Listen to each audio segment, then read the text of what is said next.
They can't force me to get the digital ID. Yes, they can. And they already did. You will not be able to work in the United Kingdom if you do not have digital ID.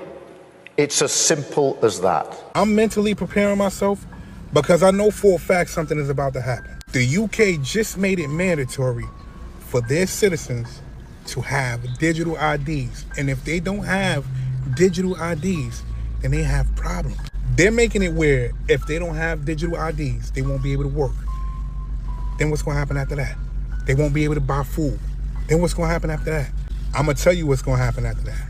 Right now, they're saying that they're seizing everyone's bank account in the UK that doesn't have the digital ID. What does that tell you? Then I want you to think. Just think for a second. Usually, when things like this happen in other countries, it's just a test to see if it'll work in other countries. Now you got to ask yourself, what country is next? Right. But then I want you to dig a little bit deeper. Grab your Bibles. And I need you to just think about the mark of the beast. Take your time. I'm not saying that's what it is, but just think about it. Think about all the shit they're trying to introduce. Think about why they want to introduce it. Think about the control they'll have if they introduce it and we accept it. You thinking? Yeah, all right. Pay attention. Big change is coming to life in the UK. Your identity could soon live on your phone. This is the new digital ID for everyone who lives and works in Britain. I have specially written my notes here and I'll be explaining what digital ID is, who it affects, what could go right, what could go wrong, and what people in the UK and the US should watch for. But before I give out my explanations, kindly look at these clips from British and Americans reacting about the digital ID. Remember, this video is for entertainment and educational purposes only. UK update, they have to have the digital ID to work, was just announced. 2 vacations a year. What's that going to do for the airlines? There's a soundbite of BB going around talking about social media, saying the purchase of TikTok is one of the most important things happening right now. Lastly, if you don't know, in the UK, citizens and residents have to have the digital ID. Migrants don't. If you're in the country illegally, you don't have to have your biometrics. And they explain it as, well, they don't work. This is to protect our workers.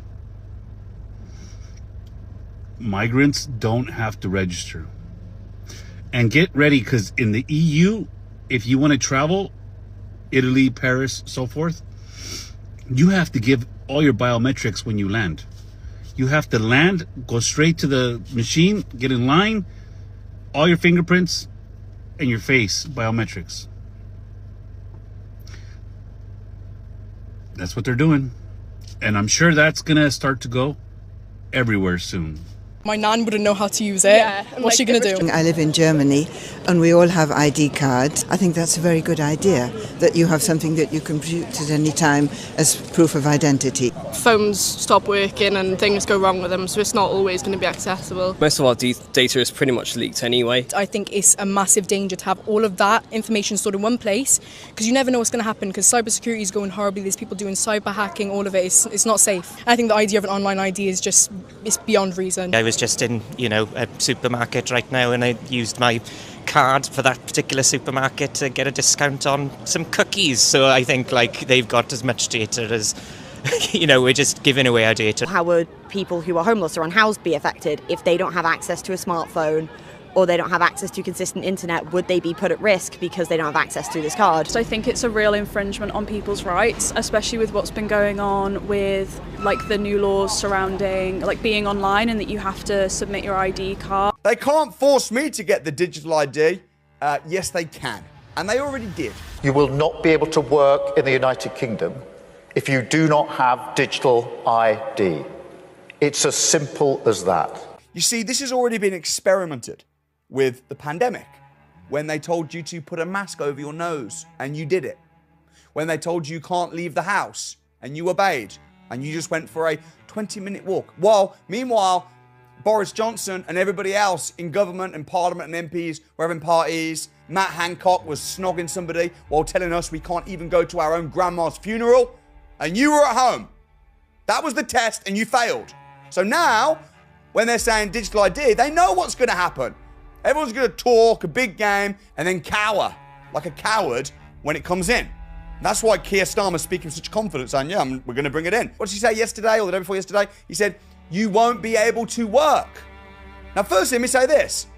If you can't work because you don't have the digital ID on your phone tracked where he can see your every single move and the government knows everything and has access to your bank account, if you can't work, like I said in 2020, you can always work for me. Because in 2020, when I was running my property businesses, my training program, I had events, and everyone was saying, you can't go into a room with more than this many people, and if you do, you need to be vaccinated. And the security at my events that were telling people, oh, we're not going to let people in unless they're vaccinated, I fired them or found a new venue. Having a digital ID is set to become mandatory in the UK. But what actually is a digital ID and how will we use it? This is what we know from the government so far. The Prime Minister says the scheme will help crack down on illegal working and modernise Britain. Digital IDs will be mandatory in order to work or to rent a home in the UK. You'll have it stored on your phone similar to a contactless card. And it will include your name, your date of birth, your nationality or residence status, and your photo. Other countries already use digital IDs like Greece and Singapore. However, we still don't know if this type of ID will be used to verify your age, to do things like buy alcohol, or to get you into a club. But what about people who don't have smartphones? Well, the government has said that it wants to ensure that the scheme will work for people who aren't able to use a smartphone. And it will be launching a consultation on how the scheme will be delivered later this year. That's expected to last 3 months. And even though we don't have an exact date yet for when the scheme will start, it's expected to be introduced into Parliament early next year. I just saw a video, I reposted it, of this man talking about how they passed the digital ID in the UK. So the government over there is saying that the reason for this is to reduce illegal immigration. Now it's really interesting because in America, some of us have been aware of this for quite some time, and we've always said whatever goes down in Europe, it will soon follow in America. In the UK, they had an issue at first pushing the digital ID because it was a breach of people's privacy, okay? It's overreach. Now, if they're blaming immigration, well, when you look to Silicon Valley here in America, who are they hiring? Immigrants. They're not hiring college graduates. You know, a lot of people complain and say, oh, the job market. It's not really the job market half the time. I mean, half the time, yes, but the other half, no. They're outsourcing, okay, from India, from China. So if they're going to tell us, well, this is to limit the amount of legal immigration coming into our country, because we've been threatened with this too for quite some time, but nobody's talking about it. It's overreach, you guys. We're talking about your money now. It's no longer data concerns. It's like, can they freeze your money or not? Can they limit your mobility or not? And through the digital ID, there will also be an actual social credit score. So it's not what we're used to already with our regular credit score, with our reputation on social media. It's an actual social credit score attached to the government. Okay, they're going to measure the amount of how valuable you are as a human being in this country. And it comes with a lot of threats that they seem fictional, but it's better to be safe than sorry. I mean, this is something we should be standing up against. We should not be tolerating this at all. Because how much more are they gonna, you know what I mean? It's a chokehold. It's a chokehold, essentially. If you don't oppose these mandatory digital IDs, I worry you don't understand where this is going. And that is why today I am announcing this government will make a new free of charge digital ID mandatory for the right to work. So the UK government has announced the intention to make digital IDs law for all adults to work in the UK. And I'm going to break down why that is a terrible idea. Firstly, it is arguably the biggest erosion of privacy we've seen to date. To make digital IDs compulsory is to risk turning the UK into a papers please system. But then of course there is the mass surveillance that comes with this. The IDs are already set to be used for employment, but they're also earmarked for things like renting, banking, immigration status, childcare, benefits, tax, healthcare. And once these start to roll out, it can enable the surveillance of the population in a way that tracks everything from voting to shopping. You see, purpose creep is inevitable, and with the foundations in place, the addition of extra tracking and checkpoints is a trivial affair. And then we have the risk of such a huge, centrally controlled database of our most private data. That is an extraordinary honeypot for hackers and cybercrime. And the UK government does have something of a track record of fumbling data. But perhaps what concerns me the most about all of this is I think it's just a step in the CBDC plan,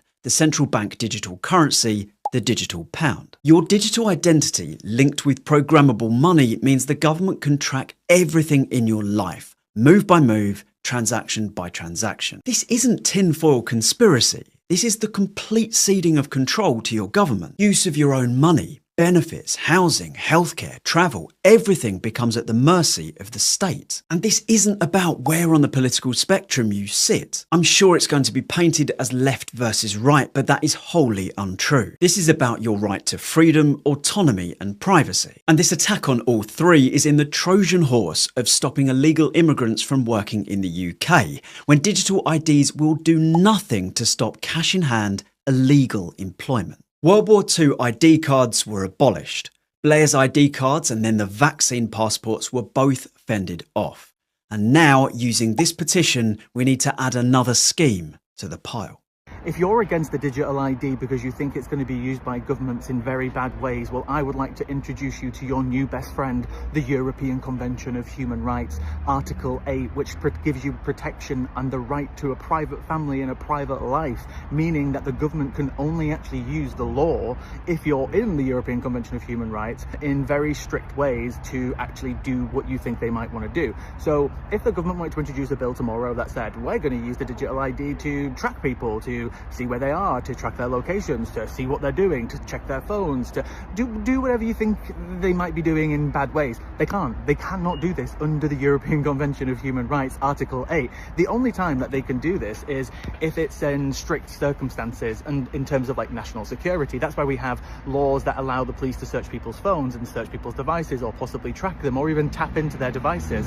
When it comes to policing as well, when it comes to criminal matters, they can, you know, do technological things to basically invade your private life and your family life. But other than that, they can't do it. If the government wanted to pass a bill tomorrow, they wouldn't be able to. If a future government wanted to pass a bill, they wouldn't be able to do it under the ECHR, because people have been led to believe that the ECHR is to do with things like immigration and all of these types of things. But the point of the ECHR and the reason it was created was because they wanted to create a set of laws into a country which would prevent a government coming into power who wanted to expand its powers over people, an authoritarian government, possibly a fascist government. They built these laws in light of what happened in World War II. So they created this framework to stop governments consolidating too much power.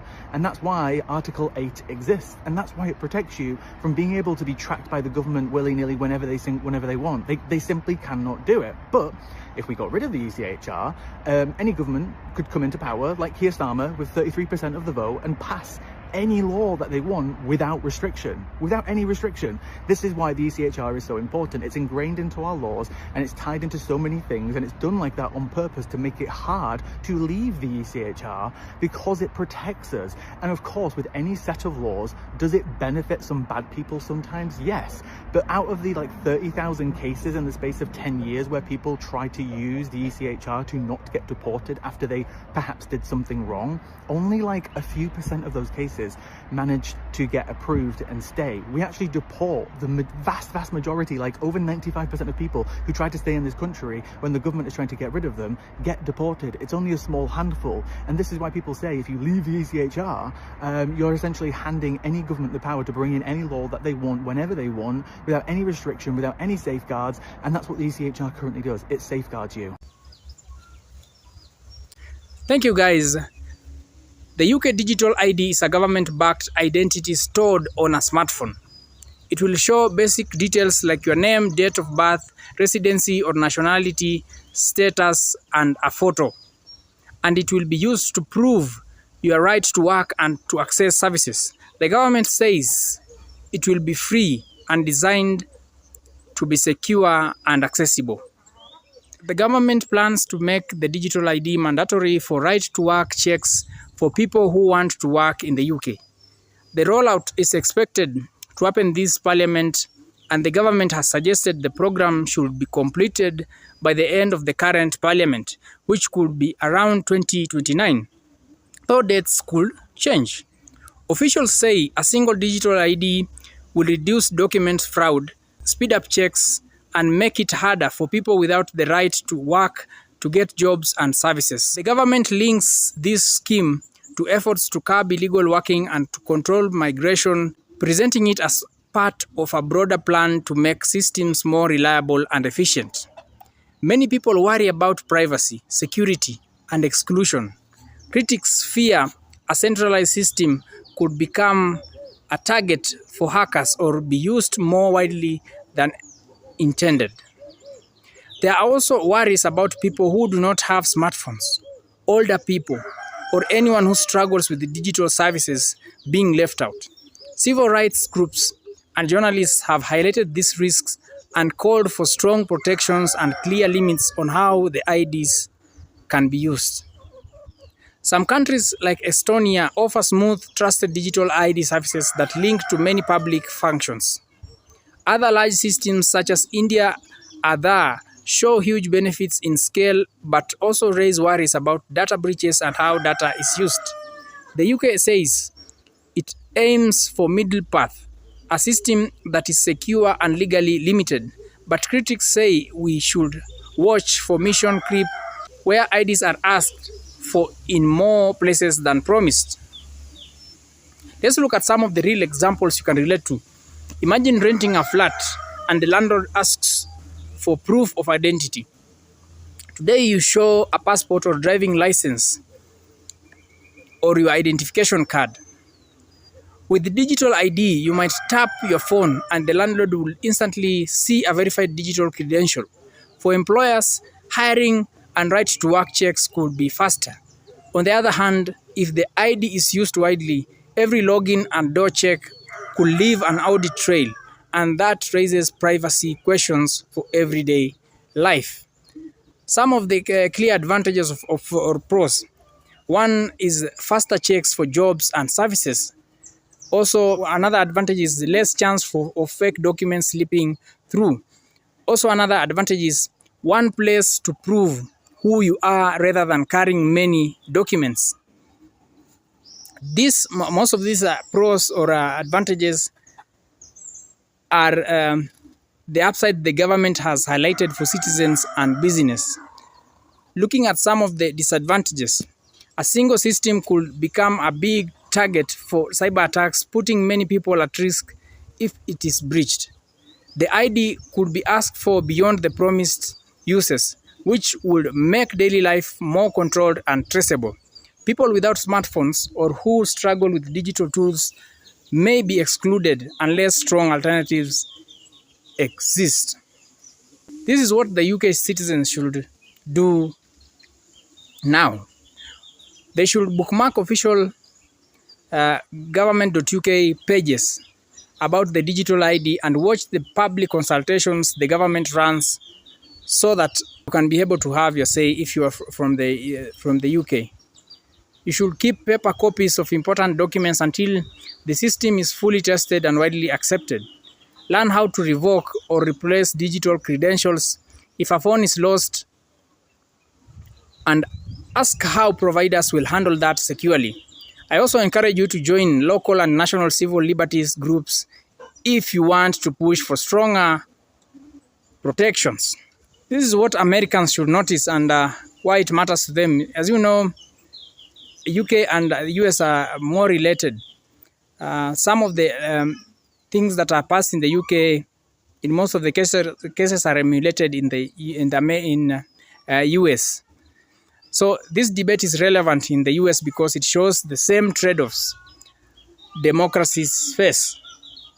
Convenience versus control. US citizens should watch how laws and safeguards are written, how well alternatives for non-digital users are provided, and whether independent audits and privacy protections are mandatory. Every business and employer should be asking these questions. especially in the UK. How will right to work checks change the hiring process in the UK? What vendors will we trust, or will the UK people trust, to verify digital IDs, and how will they protect data? How will the people in the UK train staff to avoid discrimination or misuse of the system? These are practical points the human resource teams must prepare once rules are finalized. On the other hand, citizens should demand from the government such kind of questions, or should ask the government such kind of questions about the ID. They should ask themselves or the government, will the ID be truly optional for non-work purposes? What data will be stored centrally and for how long? What legal limits exist to stop emission creep? What backup options exist for people without smartphones? I encourage you guys to ask these questions during consultations and to hold elected officials accountable. I've discovered some simple technical ideas. This is just from my take, how privacy can be protected. I think by using minimal data sharing, this can help in protecting data or privacy. Only share the exact fact that is needed, not the whole ID. Also, by decentralizing where possible to a single breach cannot be expose everyone. Decentralization, but centralization is a bit tricky and risky. But by decentralizing, it's not possible to expose everyone. Also, independent audits by privacy experts and open reporting of security tests. So thank you guys. Digital ID could make life simpler, but it also brings real risks. Learn the facts, join consultations, protect your documents now, and demand strong legal limits and alternatives for those who cannot use phones.